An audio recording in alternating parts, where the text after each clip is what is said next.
It is extremely important to me that the stories we share are authentic and that we strive to tell both perspectives.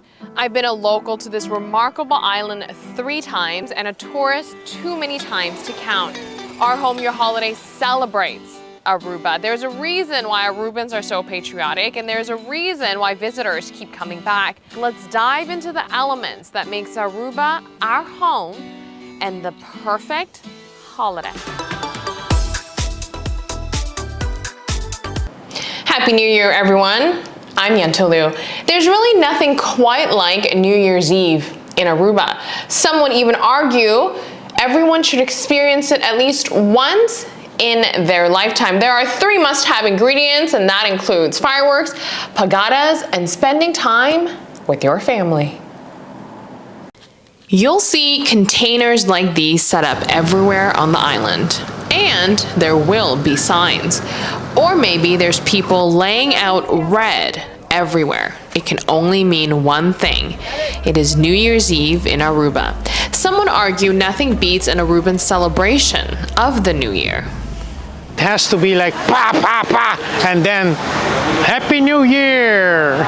Simply and accurately put by Marion, Aruba's sky explodes with fireworks anywhere you look when the clock strikes 12 every New Year's Eve.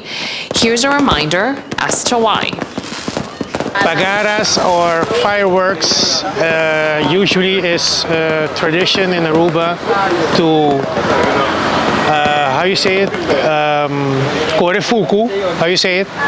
Bad ghosts, bad spirits, and then to open up the new year with positive feelings, positive mind, and everything positive. Not only does it drive away bad spirits, but it also brings good fortune. It brings luck, especially luck, maybe much more money for the new year, or much more health, or so on. Everything positive. So they throw the fireworks to move away the bad spirits, move away all the bad things that happened in the old year, and to welcome the new year with positivism. Yes, fireworks are loud. Yes, they are colorful, but there is something much more meaningful to fireworks, and that's unity. Take a look here at downtown Orangestad on New Year's Eve, where families gather with their children to take part in this special tradition. Memories are made and moments are captured. Lighting up pagadas or fireworks signifies unity. These children, part of the Koch family, were excited to show me what they were getting. You do it with them, so is it kind of family time? Yes, we do it every year. Everywhere we do it, and them I like to see them when they start to do the fire and then start running. Yes, because every New Year we go to my grandma's house, we turn the fireworks on. Also the kids, they think it's very fun. Of course, we help them, we grown-ups help them, so yeah. Especially the kids, especially when we were kids. So, and it goes on because we work. Look at the kids here. They go crazy with buying firecrackers. I think it's important because the family can turn it together, a lot of colors.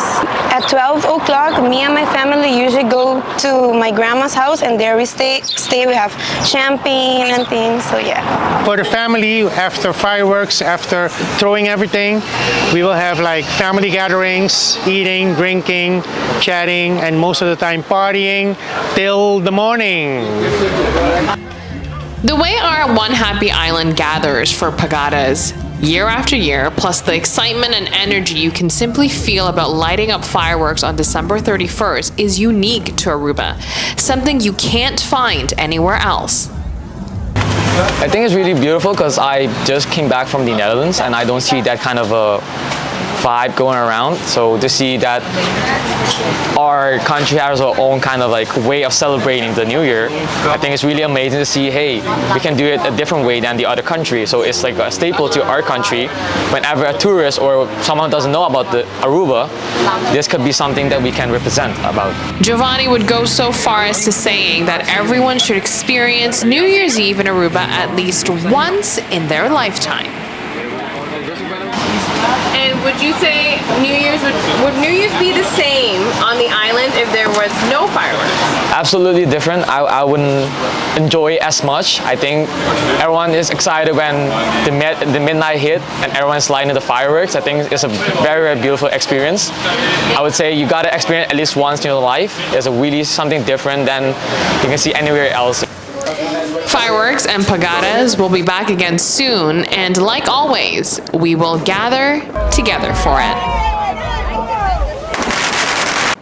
Once we head into the new year, which is something we just embarked on, it can only mean one thing, and that is it's carnival season on this island of Aruba. It's pretty much all hands on deck. Let's get a reminder on this phenomenal cultural celebration. Carnival is I would say one of the biggest cultural celebrations on the island. I think it's safe to say we all agree with that statement. Actually, we can go as far as saying that Carnival is the biggest cultural celebration on the island. Aruba is preparing to jump to Carnival 70, which is a major milestone. Let's dig a little deeper into this vibrant fanfare and ask Dr. Richardson, the cultural anthropologist who has conducted studies on the island's carnival, on how this grand celebration all started. The Aruban Carnival became very popular, and some would say it was introduced by primarily, let's say, English-speaking Caribbean immigrants when they came to work in the Lago oil refinery in the early half of the 20th century. The first street celebrations in Aruba were born as a result of the migration of islanders who came to work at the oil refinery, bringing their unique traditions and culture with them. Of course, these people who came from the different islands, including Trinidad, Grenada, St. Kitts, Nevis, Carriacou, St. Martin, so let's say the Dutch English-speaking islands, Sebastacia, and they brought their culture with them, and where they primarily established, which was in St. Nicholas, created this street culture, this street carnival as well. According to Dr. Richardson, there may still be debates on the precise history and origin of Carnival, but there's certainly one thing we can all agree on. You will know when it is Carnival season. The entire community on this small island nation of Aruba cannot deny when it is parade time. You can simply feel it in the air, whether you are an enthusiast of the cultural celebration or not. People prepare, they spend loads and loads of money to get their costumes ready, and they want to hit the street on Carnival Day because it's their moment to shine. And so it's embedded in the culture, and even though not everyone participates, but it affects the entire society irregardless. It means basically that whether you are in it or not in it, it permeates the entire society. The cultural festivities goes far beyond the glitz and glamour you see on parade days. Local schools get involved with Carnival. There are multiple music festivals tied to the season, such as the Tumba contest. There's elections of all kinds and even a little comedy. Safe to say the Carnival season covers a lot of areas. So, for example, you have children parades as well, children festivals. So the same festivals you have for adults, you also have for kids. And prior to the children festivals, there are queen elections and what we would call the Prince and Pancho competitions, which is a sort of the joker, so a jester type of competition where they tell jokes, etc. And in the different schools. So the kids are making their costumes, and creating their dances, their songs, writing their jokes, performing. So there's a whole lot of movement going on. Get ready for Carnival 70. Ladies and gentlemen, you can guarantee that Aruba will put on a grand show for sure. Many of you may not know this, but I grew up in Canada. A good friend of mine who watches my stories calls me up one day and says, "Hey, you're always interviewing tourists who are already on the island enjoying themselves, and you get to talk to repeat visitors that get to go year after year all the time, which is great. But what about those who had the chance to experience Aruba once or twice and longs to return, but for one reason or another can't?" She brought this to my attention because she's one of those people. Andrea has had the chance to come to Aruba and experience it during her university years and then her honeymoon. But things happen, family starts, babies come, and she hasn't had a chance to come back for quite some time now. She says she longs to return with her family, and she actually daydreams about it almost every single day. So I ventured to Canada for this particular story. Dorothy, we are certainly not in Aruba anymore. This is snowy Canada, and these two ladies are good friends of mine since high school. Meet Christina and Andrea. They both live in the suburbs of Toronto, and they've both been to Aruba. The women are now married with children, but somehow all the way in Canada, Aruba is still top of mind.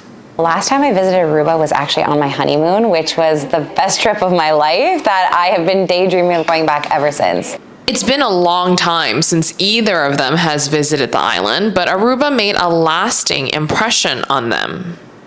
So I've been to Aruba twice. Once I went with girlfriends, and I had never experienced anything like Aruba. Most importantly, the beaches, the fresh air, and going out in the evenings for nice walks and feeling very safe. I remember it being so much fun, a good mix of relaxation and being able to go off of the resort and venture around the island, which I really liked. There's so much to do outside of your regular like Mexico or Cuba vacation, which was really refreshing.